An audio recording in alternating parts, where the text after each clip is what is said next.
한 커뮤니티에 이런 글이 올라왔어요. 고졸 취업하지 마. 대학 가. 남들이 가라는 거엔 다 이유가 있어. 왜냐고 묻는 질문에 이런 댓글이 달렸는데 어딜 가나 내가 열심히 살아온 걸 구구절절 입증해야 해. 저 한 문장으로 정말 모든 게 이해되더라고요. 현재 우리나라에선 고등학교를 졸업한 뒤 70% 이상이 대학교를 가고 있는데요. 이렇게 수십 년간 대졸자가 급격히 늘어나다 보니 대학교를 가는 게 당연해지고 가지 않는 게 이상해져 버렸죠. 때문에 대졸자와 고졸자 간의 사회적 인식 차이, 취업이나 연봉의 차별과 불이익이 전혀 없다고 부정하긴 힘들죠. 물론 공기업, 대기업 고졸 채용의 기회나 마이스터고 졸업 후 빠른 취업을 하는 등 분명한 장점이 있지만 본인이 사업을 하지 않는 이상 일반 사기업으로의 취업 문이 좁다라는 단점도 분명 존재합니다. 오늘은 고졸 취업의 장단점과 현실적으로 어려운 이유 그리고 이를 보완하기 위한 해결책도 함께 알아보겠습니다.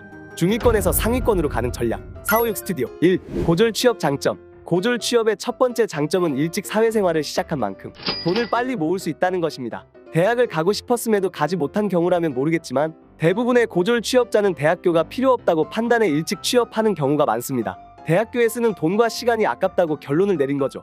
과거에는 학력을 들먹이며 대놓고 무시하는 경우가 있었다고 해도 요즘엔 대놓고 학력을 무시하는 경우를 오히려 몰상식하다고 여기죠. 또래 친구들이 대학교에 투자하는 시간과 돈을 사회적 경험과 경력, 재산의 축적으로 맞바꾸는 셈입니다. 두 번째 장점은 공기업, 대기업 고졸 채용입니다. 대기업은 생산직으로 들어가는 경우가 압도적으로 많습니다. 그 이유는 지원 조건이 고등학교 졸업 이상이기 때문인데요. 하지만 애매한 건 전문대 졸업자까지도 지원 조건에 포함된다는 것입니다. 그럼에도 불구하고 고졸자의 취업 비중이 압도적으로 높은 건 나이가 가장 중요하기 때문입니다. 물론 예외도 있겠지만 고졸 학력으로 대기업 취업에 성공한 사람의 대다수가 마이스터고 특성화고를 졸업한 20대 초반인 경우가 많았습니다. 공기업은 일정 규모 이상 고졸 채용을 보장하고 있습니다. 20년 최고치를 찍었지만 현재는 고졸 채용 인원이 감소한 상태이긴 한데요. 그럼에도 공기업 취업의 장점은 고졸과 대졸 간의 차별이 상대적으로 덜합니다. 물론 고졸 입사자가 대졸 입사자와 똑같은 대우를 받기는 어렵습니다. 그럼에도 불구하고 입사 4년 후에는 대졸자와 동일한 연봉을 받을 수 있도록 하고 있습니다. 최근 취업 시장에서는 대졸자들의 취업난이 심화되고 있어 치열한 경쟁을 피하기 어려운 게 사실입니다. 하지만 고졸 취업은 마이스터고나 특성화고의 학생들의 경쟁으로 한정될 수 있어 상대적으로 경쟁이 덜하다는 장점이 있습니다. 이렇게 장점을 나열해보긴 했지만 당연히 단점도 존재합니다. 2. 고졸 취업 단점. 학력과 학벌이 매우 중요한 한국 사회에서 고졸자는 대졸자보다 임금을 적게 받는 것이 당연하게 취급되는 현실입니다. 가장 큰 단점은 보이지 않는 차별은 여전히 존재한다는 것인데요. 면전에 대놓고 차별을 하는 경우는 많이 없어졌다고 하지만 인식적인 차별, 승진이나 연봉 같은 제도적 차별들을 어쩔 수 없이 겪게 된다고 하는데요. 일을 잘하더라도 고졸인데 되게 잘하네, 실수하면 고졸이니까 라는 꼬리표가 늘 따라 붙게 됩니다. 고등학교를 갓 졸업한 사회초년생 A씨는 특성화고를 졸업한 뒤 서울 소재 제약회사에 입사했지만 옆 부서에 10년 근속한 고졸 선배 직책이 그냥 사원이었다고 합니다. 그래서 인사팀의 고졸 출신은 승진 기회가 없느냐고 물어봤는데 없다라는 소리를 듣기도 했습니다. 아니 근데 당연히 대학교 가서 시간과 돈을 투자한 만큼 그에 대한 보상을 받아야 하지 않냐? 라고 말할 수도 있죠. 물론 맞습니다. 그에 대한 보상은 필요합니다. 하지만 그 보상이 개인의 능력과 경력을 무시할 만큼의 보상이라면 저는 과분하다고 생각합니다. 대다수의 고졸 출신 사회초년생들은 퇴근 후 인터넷으로 수도 없이 퇴사와 대학 입학을 검색하며 자신의 앞날에 대한 고민을 이어갑니다. 그러나 이러한 부분들 때문에 퇴사를 하고 대학을 진학한다면 어떤 미래가 펼쳐질까요?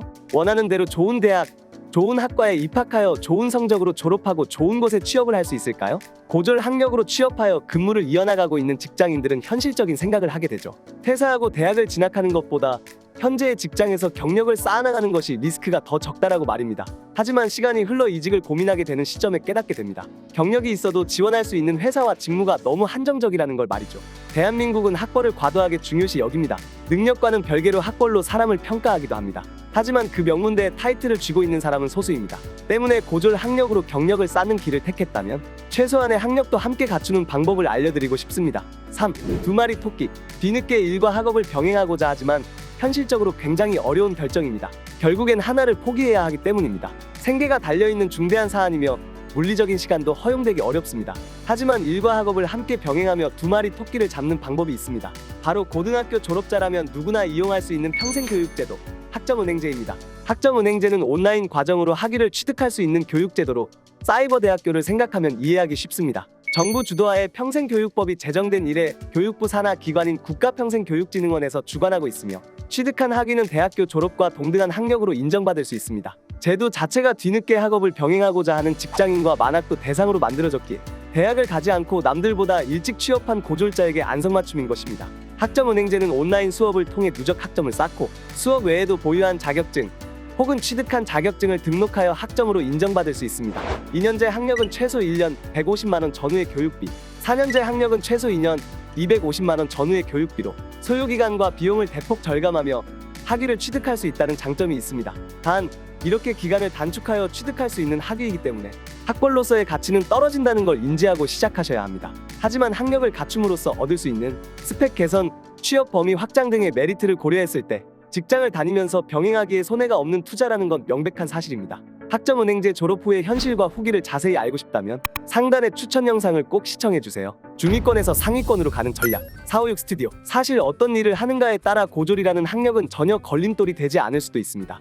하지만 고졸이란 학력으로부터 본인을 증명해야 하는 일들이 반복되었고 그것에 지쳤다면, 학력이 필요해지고 그것을 취득해야 하는 상황이라면 어떤 것을 포기하기보단 두 마리 토끼를 한 번에 잡을 수 있는 방법을 권장드리고 싶습니다. 영상 보고 궁금한 점은 고정 댓글에 카카오톡 이용해주세요. 상담을 받아보고 싶다면 영상 하단 카카오톡 링크를 눌러주세요. 실시간 상담은 1번, 상담 안내는 2번을 눌러주세요. 구독과 좋아요는 정말 큰 힘이 됩니다. 오늘도 함께 해주셔서 감사합니다.